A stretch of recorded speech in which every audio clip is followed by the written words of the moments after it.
प्यारे बच्चों नमो नमः। हम कक्षा 12 में पहला पाठ मंगलाचरण में पढ़ रहे थे और पहले भी आपको बताया था कि जो मंगलाचरण है दो शब्दों से मिलकर बना है, मंगल प्लस आचरण। यहाँ संधि हुई है दीर्घ संधि, तो यह हुआ मंगला चरण।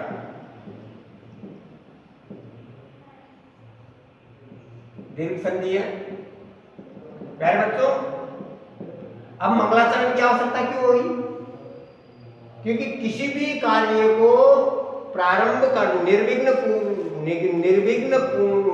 समाप्ति के लिए मंगलाचरण किया जाता है। ये भारतीय संस्कृति है और भारतीय संस्कृति के अनुसार ही जो हमारा जो संस्कृत का पठन और पाठ्यक्रम है वह मंगलाचरण से किया जाता है। अब जब पहला पाठ जहां शुरू हो रहा है उस पहले पाठ में जो पहला अपना पद्य है ये ऋग्वेद से लिया गया है। ऋग्वेद के प्रथम मंडल का ऋग्वेद के प्रथम मंडल है, प्रथम मंडल का पहला सूक्त है। प्रथम मंडल का प्रथम सूक्त है और प्रथम सूक्त में भी ये छठा पद्य है। इसमें इसके जो देव ऋषि हैं वह ऋषि विश्वामित्र हैं। ऋषि विश्वामित्र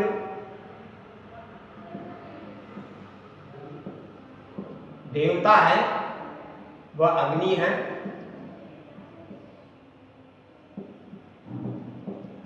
देवता अग्नि है और जो इस पद्य में जो छंद है वह गायत्री है। अब गायत्री में भी 4 प्रकार के गायत्री छंद होते हैं। पहला होता है बुरिक, दूसरा होता है नैतिक, तीसरा होता है विराट और चौथा होता है स्वराट। इसमें चूंकि हम जानते हैं कि गायत्री में 24 अक्षर होते हैं, गायत्री छंद में 24 अक्षर होते हैं। जिस गायत्री छंद में इसका अर्थ होता है एक कम, इसका अर्थ होता है एक अधिक,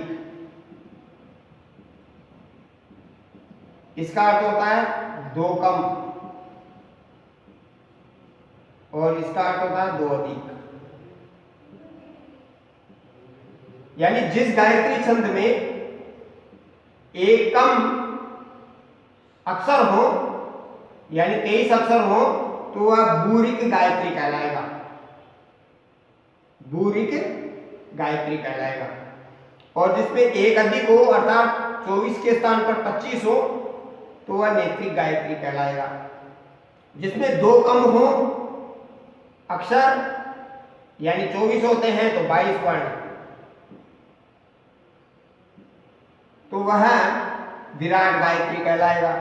और जिसमें 2 अधिक हो, 24 है तो 26 वर्ण हो जाएंगे, तो वह स्वराट गायत्री कहलाएगा।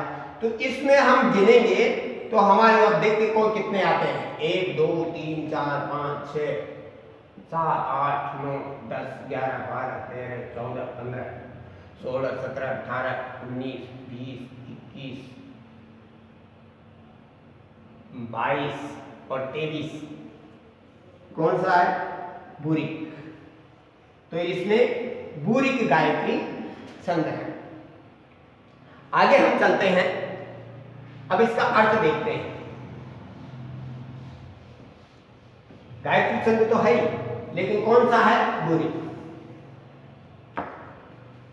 ये जो छंद है इसमें पाठ करते हैं तो इसके टुकड़े करके भी पाठ कर सकते हैं, जैसे यद अंग धातु से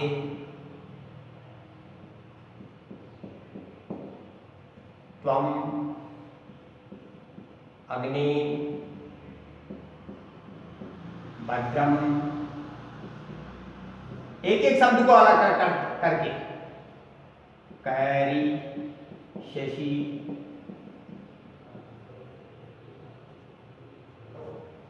ताऊ इत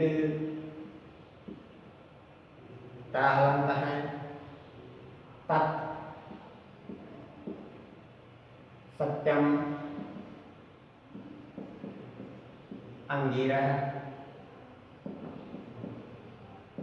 इस प्रकार एक एक शब्द को अलग करके ये पाठ कर सकते हैं। पाठ का तरीका है ये, यदंगा दासुषे त्वम अग्नि भद्रम करिष्यसि त्वम ईतः तत् सत्यम अंगीरह। इस प्रकार इसका पाठ कर सकते हैं। और इस प्रकार इसका ऐसे पाठ में करें तो यदंगः दासुषे त्वम अग्नि भद्रम करिष्यसि तवेत् तत् सत्यम अंगीरह। इस प्रकार इसका पाठ किया जा सकता है और टुकड़े करके भी इसका पाठ कर सकते हैं। पाठ का मतलब और गान गा सकते हैं। अब इसका अर्थ क्या होगा? यद यानी जो, अंग, यहां अंग इस प्रकार लिखा हुआ है, अपन यहां लिख लेते हैं अंग। यद अंग ये संबोधन सूचक शब्द हैं, यानी हे अग्निदेव। इन दोनों का जो शब्द है वह है हे अग्नि देव। दासुषे का अर्थ होता है यजमान के लिए, यजमान के कल्याण के लिए, यजमान के लिए, यजमान के लिए। त्वम यानी तुम, भद्रम यानी कल्याण, करिष्यसि यानी करोगे।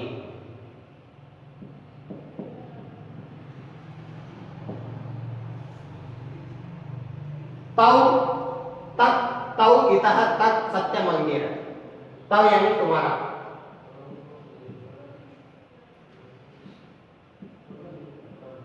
तत् यानी वह, और इतः इत का मतलब होता है हमें प्राप्त हो, हमें प्राप्त हो। सत्यम अंगीरह, अंगीरह ये सत्यम यानी सत्य है, अंगीरह यानी अंगार मुनि को जन्म देने वाली। अंगार मुनि, अंगार मुनि को जन्म देने वाली। इस प्रकार इसका जो अर्थ होता है वह होता है यदं अंगः अग्नि, हे अग्निदेव, त्वम तुम, यद जो, दासुषे यजमान के लिए, भद्रम करिष्यसि कल्याण करोगे। हे अग्निदेव आप भद्रम करिष्यसि करोगे। हे अग्निदेव आप जो, हे अग्निदेव जो तुम, यहां तुम हिंदी अर्थ करेंगे तो देवता के लिए हम तुम शब्द संबोधन हमारी संस्कृति की परंपरा नहीं है, इसलिए हम तुम के स्थान पर आप बोलेंगे। हे अग्निदेव जो आप यजमान का कल्याण करोगे। यजमान का क्या करोगे? कल्याण करोगे। अब वो किस प्रकार करोगे कल्याण? भद्रम, भद्रम से तात्पर्य क्या है? कल्याण कैसे? मतलब घर के अंदर गृह, धन, प्राचीन काल में गाय, भूमि,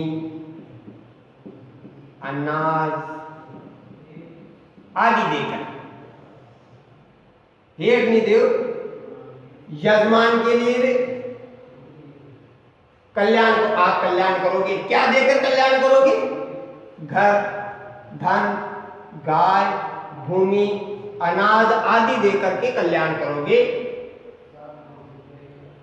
ताऊ तत् इतः, तुम्हारा तत् यानी वह, इत यानी हमें प्राप्त हुए, तुम्हारा वह हमें प्राप्त हुए। हम वह क्या? वह क्या होता है? वह का मतलब होता है वह कल्याणकारी पदार्थ, जो कल्याणकारी है वह कल्याणकारी पदार्थ, ये वाले वह का मतलब कल्याणकारी पदार्थ। अब वो यजमान का कल्याणकारी पदार्थ कौन से हैं? घर, धन, गाय, भूमि, अनाज आदि। वह कल्याणकारी पदार्थ हमें प्राप्त हुए। इत का मतलब होता है हमें प्राप्त हो। सत्य मंदिर, हे अंगार मुनि को जन्म देने वाले आप सत्य हैं। जब आप एक दूसरे तरीके से देखिए कि आप हवन करते हैं, यज्ञ में आप हवन करते हैं और यज्ञ वेदी में आप जब डालते हैं हवि का दान करते हैं, तो हवि का दान करते हैं तब अग्नि बुझने के पश्चात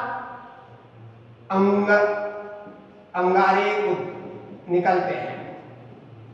बुझ जाती है अग्नि जब शांत हो जाती है तो उसमें से अंगारे बन जाते हैं। अब अंगारे बनते ही तो अग्निदेव ने किसको जन्म दिया? अंगारों। और प्राचीन काल में अंगिर नामक एक मुनि का भी जन्म हुआ। तो इस प्रकार हम ये समझ सकते हैं कि हे अंगिर नामक मुनि को जन्म देने वाले हे अग्निदेव आप क्या है? सत्य हैं। अब प्रश्न यहाँ इस प्रकार पूछ सकते हैं कि हमारे को ये अर्थ तो बता दिया लेकिन हमारे को अर्थ नहीं पूछता है। अब क्या पूछता है? तो यहाँ अर्थ 4 तरह के शब्द पूछे जाते हैं। पहले तो इनमें से किसी भी शब्द का मीनिंग पूछा जा सकता है, अनुवाद पूछा जा सकता है, फिर एक शब्द में उत्तर दो। अब प्रश्न कैसे कि हे अग्निदेव जो आप यजमान के लिए कल्याण करोगे, हे अग्निदेव जो आप यजमान का कल्याण करोगे, तो आप यजमान का क्या करोगे? प्रश्न बनता है दासु से किम करिष्यसि, यहीं से प्रश्न उठा लो। दासु से यानी यजमान के लिए, किम करिष्यसि क्या करोगे? तो भद्रम कल्याण करोगे। दूसरा प्रश्न यह बन सकता है पूर्ण वाक्य, ये तो एक पद में उत्तर पूछ सकता है, एक पद में उत्तर दो। दूसरा प्रश्न पूछ सकता है अंगिरा मुनि को जन्म देने वाले कौन है? तो अंगिरा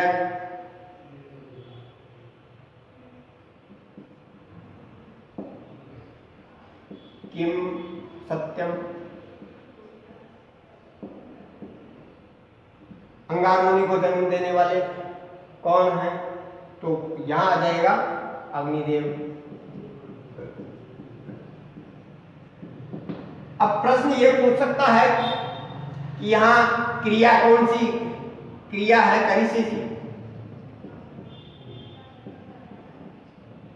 करिष्यसि क्रिया है, तो कर्ता क्या है? कर्ता पद लिखो। करिष्यसि चूंकि हम जानते हैं कि पठति पठता पठन्ति आता है, बार बार नहीं बताएंगे, ध्यान रखना। पठति पठतः पठन्ति। तो करिष्यति, करिष्यता, करिष्यन्ति, करिष्यसि इसी तरह बना सकते हैं। यहां हम करिष्यति लिख लेते हैं, करिष्यति, मध्यम पुरुष में करिष्यसि और उत्तम पुरुष में करिष्यामि, इस तरह आते हैं। तो रिक्त स्थान की पूर्ति करो, ये अपन पहले पढ़ चुके हैं। प्रथम पुरुष, मध्यम पुरुष, उत्तम पुरुष। तो करिष्यति, करिष्यता, करिष्यन्ति, करिष्यसि, करिष्यता, करिष्यत, करिष्यामि, करिष्यावः, करिष्यामः बन जाएगा। यहां कर्ता भी चलते हैं, स, तौ, ते। त्वं, युवां, यूयम्, अहम, आवाम, वयम्। तो यहां करिष्यसि किसके साथ आ रहा है? त्वं के साथ। त्वं, अहम और स। तो ये इसका जो कर्ता है, करिष्यसि क्रिया है, तो इसका कर्ता क्या है? कर्ता हो जाएगा अपने आप त्वं। अब आता है इसमें और क्या चीज है? और एक और चीज है इसमें, भद्रम। भद्र का उल्टा क्या हो सकता है? अभद्रम।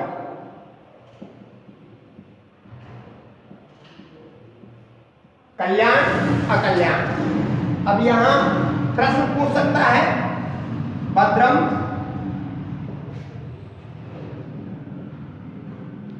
इत्यस्य विलोम पदम,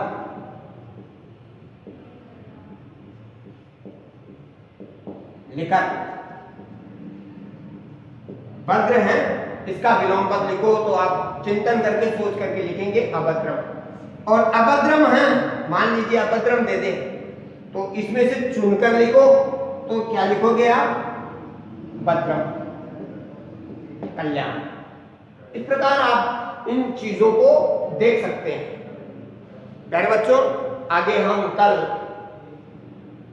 संगच्छध्वं संवदध्वं शंभो मनांसि जानताम देवा भागम यथा पूर्वे सज्जनानाम उपासते, इसका ये जो पद्य है हम इस ऋचा को पढ़ेंगे कल। धन्यवाद।